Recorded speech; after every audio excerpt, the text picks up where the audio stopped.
Hello and welcome back to S.E.L.F. This is social emotional learning for faculty for the adults in the building. And I'm April Danielle, your host, and I have been in education for over 20 years, and I truly believe that healed teachers can heal the world. I believe social emotional wellness of our educators should be a top priority. And that's what this podcast is for, to guide you on this journey of social emotional wellness. So let's go ahead and get the party started. Hello, today we are talking about boundaries. Yes, the dreaded word boundaries, and the yeses and the nos, your yeses and nos. I think that if we got this one thing down, that we could change education. I really think, and I know that we have so much power that we don't realize that we have. Okay, so let's get started. The best place to start with boundaries is not with other people, but with yourself. And I don't mean setting boundaries with yourself. I mean knowing yourself. You really need to know yourself to know what boundaries you need to set. You need to know what depletes you. What are those things that will drain you? You need to know what fulfills you. What things make you even more excited? What things give you more energy? And you really need to figure these things out, because I remember I would keep saying yes until I was drained and I didn't even realize it. And if you had asked me, okay, well, what things do you want to keep? I would have had no idea because I didn't know. I didn't say yes to anything because I wanted to do it, right? I felt like I was supposed to, and I get bored really easy and I have a lot of energy. So I'm more than happy to do a lot of things. Does that sound like you? But there's always a point where that's too much. But I wouldn't have even known, going back now, like what to say yes to and what to say no to, because I didn't know what I wanted. I didn't know how my body felt when I did things. I didn't know what lit me up and what drained me. So this is why knowing yourself is so important. You may not realize anything is happening if you don't pay attention. You may not even realize that that one extra duty is the straw that's going to break the camel's back until it actually happens. But if you know yourself, you know before you even say yes to it. So know what depletes you and what fulfills you. This will help you guide your boundaries, what you say yes to, what you say no to. So if you're thinking like boundaries, like this is like super deep, there's so much work on boundaries, so many things on boundaries. Just think of it, let's just be super simple with it. Let's be super simple, what we say yes to and what we say no to. And know the feeling of too much. Know that feeling so that it doesn't happen once you're like collapsed. Know it before it happens. I know I've told you the story before that I was teaching, I had like this severe back pain. And if you had asked me, I wasn't stressed. I deal with stress just fine if you had asked me. But that back pain, ultimately, it was determined because once the stress was removed, my back pain was gone. So it was literally from stress, and I didn't even realize. I didn't even know my body enough, my mind enough. I didn't know what was too much enough to even know that it was causing me the pain that it was causing me. Now, the next one, you need to know and be really honest with yourself. You're not telling anyone else, so it's safe. I hope you feel safe being honest with yourself. It's safe to be honest with yourself and think about, what are your feelings about what other people think?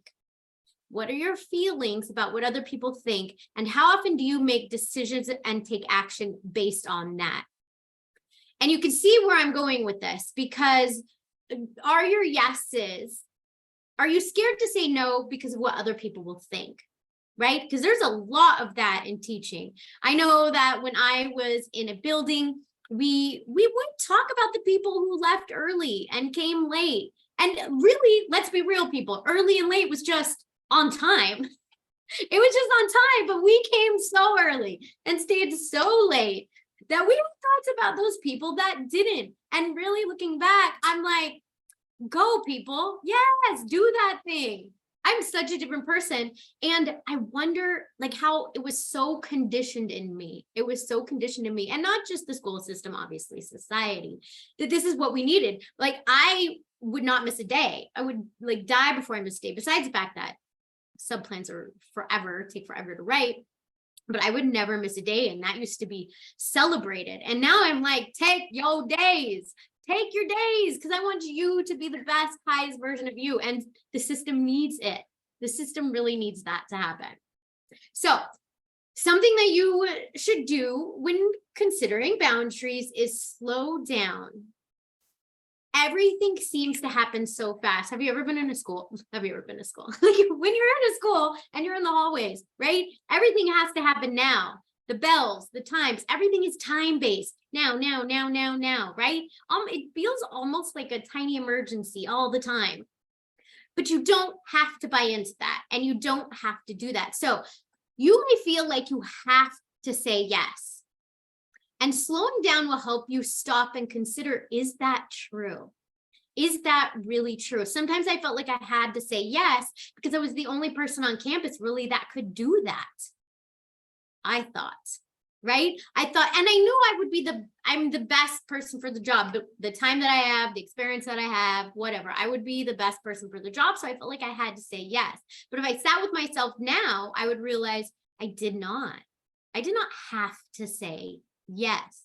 And sometimes that yes that I thought was helping everybody would actually, in the long run, in the big picture, which we'll talk about in a minute, be a detriment to everybody. So is it really true that you have to say yes, or you just feel the pressure to?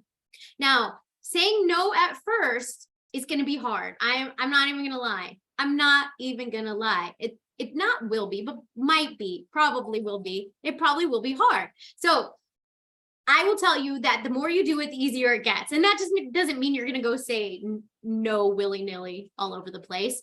But I remember the first time I ditched school. Shh, don't tell anyone. The first time I ditched school, I think it was a junior, and my boyfriend at the time took me out to lunch for my birthday. So we were only missing one class.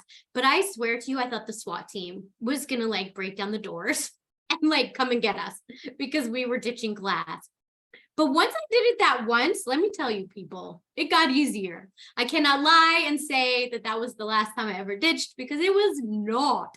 I realized, oh, nothing happens. It's okay. And that'll happen, although I don't condone ditching school. That will happen when you start setting boundaries and saying no. You'll realize that it gets easier and the school did not fall apart. Nothing happened. There were not crying kids in the hallway, right? It really was not the big deal and the emergency that we were making it. Another way to slow down and to know is that you do not have to say yes or answer right away. You do not have to answer right away, especially if you know yourself and you know you tend to react with a yes without even thinking. Then you should just make a rule. I never answer in the moment. I never answer in the moment. I just thought of that, and that is a very good rule. I never answer in the moment. I will consider that, and I will get back to you. And then really consider it. Again, do I have to say yes to this? Does this fulfill me? Does this deplete me? You don't have to answer right then. We feel a lot of pressure, I think, especially from people we perceive as above us. I can't think of a better word. You know what I mean? But like in the hierarchy of things. I don't know if I told the story before, but I was in the hospital and a nurse came to give me a shot. I was only there one night. And I was like, what is that shot for? And she's like, oh, so the blood doesn't clot in your legs. I did not have a blood clotting issue. Blood does not clot in your legs because you've been laying in bed. And in my head, I'm like, I have laid in bed way longer than this. On my own time, and I've been fine. And I let her give me the shot. I wish I had stood up for myself and said, no, I can say no. We don't even feel like sometimes we can say no, but I could have said, no, it's my body. I don't want that shot. And I wish I had, but at least I have this story now and I have a lesson. The next thing is to remember the big picture. There's a big picture here. We all are on the same team. I think we all need to remember that more. I see so many things like against teachers, so many things from teachers against admin, teachers against parents, parents against teachers. Guys, we are all on the same team and we all want the same thing. We want the school to be successful, which means the students are successful, right? And we all really do want the students to be happy, healthy, and whole too. We really want that. We're all on the same team. So let's remember the big picture and that everything's connected. We want the school to be the best it can be. This is why it surprises me so much that it does not seem to matter to the majority that teachers are overextended to the point of burnout, to the point of leaving the profession. I can't comprehend. So it's not the leaving that we should be concerned about, is that so many have gotten to that point, right? And it's not just because they're leaving that's the problem. They're there in this building with this energy, burned out. They are not teaching. They are not coming with their highest, healthiest, whole self. We should care about this. And I know I'm preaching to the choir right now. So we know that it all works better when teachers are happy, healthy, and whole. With this goal in mind, for the school to be the best, you have to be the best, your best. And that is how there is space for students to become their best. So you have to put your own mask on first. You cannot pour from an empty cup. And all the sayings and that are absolutely true. So when you're saying no, remember the bigger picture. Because if you say yes from a point of depletion, it doesn't help anyone. And in fact, it's not neutral. It hurts people. So saying that yes could mean saying a no to something that's more important. Your no may not even really be a no. Think of it that way. Your no is a bigger yes for your health, wellness, and longevity, and even the wellness of your students. I'm going to say that again. Your no may not even be a no. It's a yes for your health, wellness, and longevity, and trickles down to the wellness of your students. So don't let them convince you. And I put them in quotes. Don't let them convince you that if you don't do this extra club or stay this extra night, that the students are going to suffer. Like you have to do it for the kids, right? No, you know the big picture. And it's not about that one extra thing, right? You know that there's a bigger picture here that will deplete you and will be in detriment to the students. And speaking of this, saying no and holding up boundaries and not being that super teacher that does everything to the point of exhaustion is good for all teachers. I read this post on Facebook, I think, and it said something similar to this, that being a superhero teacher doesn't just hurt you. It hurts all teachers, right? It hurts all of them that feel like they have to say yes and yes and yes and yes. If we all start protecting our well-being, if we all start doing it, there will be less burnout and higher teacher retention. And maybe, this is my bunny fairyland hopeful thinking, maybe people will start realizing the capacity teachers have to give at their best and highest selves, and that we're extending that, we're exceeding that capacity. And maybe people will even stop asking so much, right? Or demanding so much, or make it seem like it's not a choice. And maybe even the system will change. Maybe, just maybe. I'm just saying there's a chance if we start taking things into our control, right? And because we have the power. So there are things that you do have to say yes to. There are things that you've signed your contract for. I think a lot of schools have like required nights. You have to have 3 required nights for the year. So there are things you have to say yes to. And well, I guess you're not even really saying yes. You just have to do it. There's no question. You just have to do it. So I have a teacher friend, and I mentioned her before, and I'm actually going to have her on the show, which is very exciting. You all will love her. And she was talking about how this is the first year that she's actually looking forward to going back to teaching. And it was because of these boundaries, right? All the boundaries that we just talked about, and changing her perspective of the things that she did have to do. So changing like family nights, they do at that school a lot of night events. And I would even consider. I don't know what's in the contract, but there is an implication that you have to do it. But I bet you don't have to do all of them. I bet there could be like some taking turns. Anyway, but she looked at it differently. This is not an event I have to attend. Oh, this is a chance for me to really connect with my students. I'm going to like search out my students and families and introduce myself. So even change your perspective of the things that you have to do. That will help your health, wellness and stuff. And as we'll talk about later, it brings a better energy to the event anyway. There may be even some things that you want to do, you have time for, and you've said yes to, and then you start dreading it. Has that happened? That has totes happened to me. I'm like, what did I get myself into? So this may be a good place to look at your perspective of your why. Come from your why. Why did you want to do this? And focus on that. Always focusing on that perspective.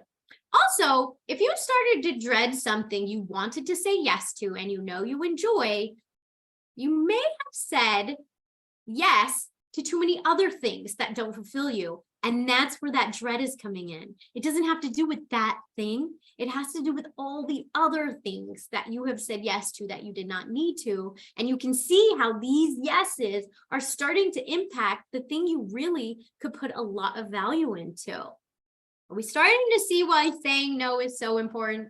Are we seeing it? I hope so. Watch for resentment. So a lot of times, this is already there. I don't even need to ask. There is resentment there. If you are saying yes to more than you can handle, you are doing it with resentment. You resent the fact that you have to do it. You may resent the person who asked you to do it. You may resent the system. That's kind of where I was. I resent, oh, maybe there's still some of that left.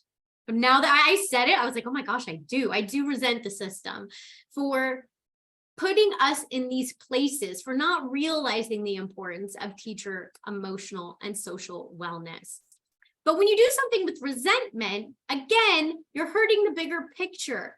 When you bring that kind of energy into an event, it doesn't help anybody. In fact, I think personally, a school would be better off not having an event, any event you can think of. I think it would be better off not having an event than having one that's staffed by mostly resentful teachers. I really, really do think that's true. I think that if schools, now, if you have enough teachers and they want to do things, more events, yes. Like, I'm not saying events are bad, and I am not saying yes is bad. I think, though, if you took a look at your events, if you have too many resentful teachers, you might have to take a look at your events and kind of narrow them down. Because I want you to just imagine an event where teachers are excited to be there. Maybe they were even involved in the planning. And so they have some buy-in and the students are coming in. Now imagine that event versus the worst event. Meet the teacher night. Some teachers love this. To me, it was so stressful because I was trying to get the room ready and it was a lot of individual conversations. And I know the night is important. Let me just say that. But that is a night that I would come to with maybe not resentment, but a lot of, not even anxiety, just a lot of stress. I was very stressed and that's how I was coming. So I was not presenting my best self. If it was me today, I would do a lot of my work on that. I might even take that whole morning to focus on my students and really get in touch with each of them. And anyway, and then do the back to school night. But that's what I'm saying. The energy that you bring to the event is super important. So really consider that. So I hope through all of this, you're seeing how important boundaries are, and that boundaries don't have to be this like big, super complicated thing. What you say yes to, or what you say no to. And I think a big important point in all of this is you don't have to answer right away. Stop and consider it. Consider, does this fulfill me? Does this deplete me? Do I have room for this? Do I have to say yes to this if I feel like it? Do I care what other people think? Is that why I'm saying yes or no to this? So consider those things, have solid boundaries, and take care of your social emotional wellness. I will see you next time. Have a fabulous week.